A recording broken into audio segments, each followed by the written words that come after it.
Hey guys, welcome back to another video. Now, I recently debuted my Plo Koon costume at MCM London. You might be able to find a few cheeky pictures here and there, but I'm going to take you how I finished the rest of the costume, continuing with the gauntlets.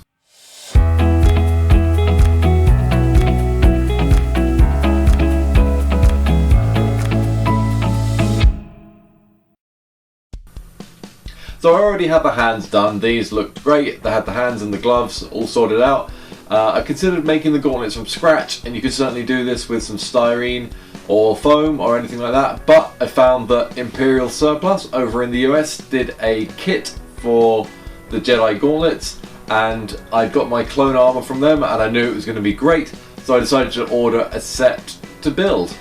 So they came in a few parts. We had the two sides of the gauntlet and the hand plates. These were all sort of rough trimmed out, but they needed a lot of trimming work before they were ready to assemble. Now I cut off the bulk of the material with just scissors. You can easily cut ABS sheets like this with scissors, or something a bit heavier like some tin snips or something, but that was fine. I got it close and then went in with my Dremel tool to tidy everything up. The only really complicated bit was the top of the elbow, which has that cutout on it. But yeah, we just used a small grinding bit and ground all that out smooth, and then finished it off with some sandpaper. So here is where I'm at with the gauntlets. I have glued them together and sealed the seam with ABS paste, so that's got to be sanded down. I've also started to size these, so this line is where I'm going to need to cut to make it close something like this, which is the right size for me.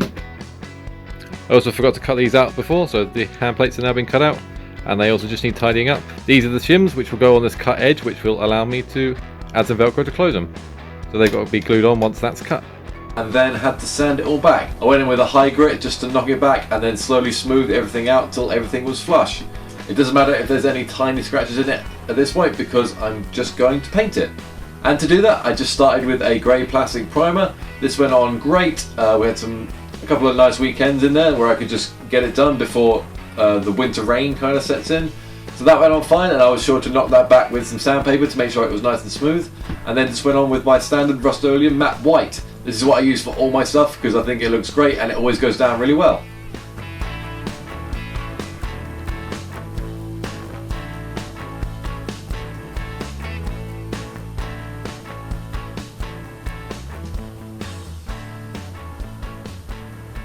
So these also have some painted details on them.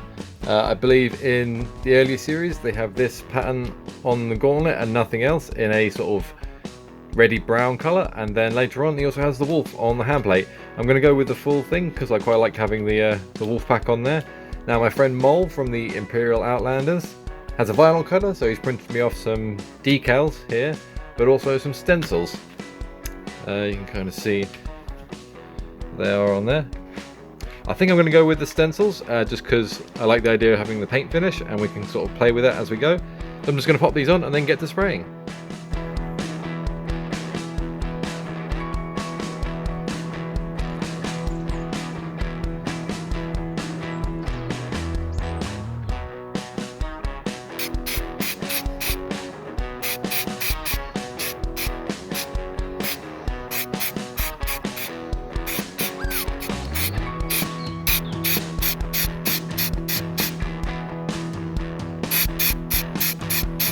Okay, let's see how we did, shall we?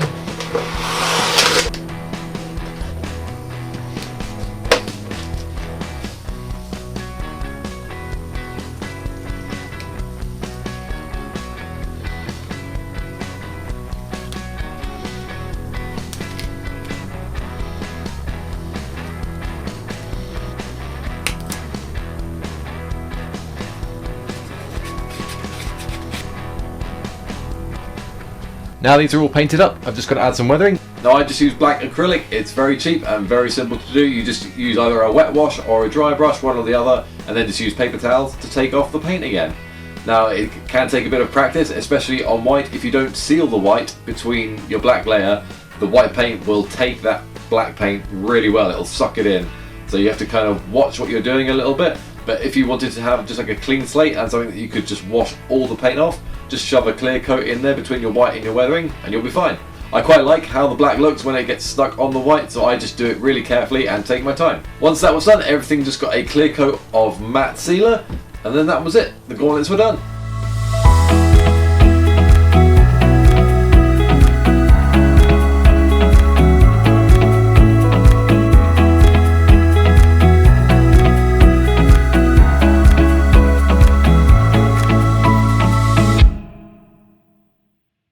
As you can see guys, finishing these kind of kits is really simple, and you can probably knock it out in a weekend or two if you really had to. You could probably do a whole suit in a couple of weekends if you were really diligent. It's just waiting for paint to dry if you decide to paint, that's the issue. Otherwise, yeah, you can really plow through some of these armor parts. If I ever need any more kits like this, I will certainly buy from Imperial Surplus again. They are great. And yeah, I hope to see more of you as Jedi maybe out there in the future. Especially ones from the Clone Wars, because it's really cool. As always, I hope you enjoyed watching, and of course I will see you in the next one. Until then, take care. Bye bye.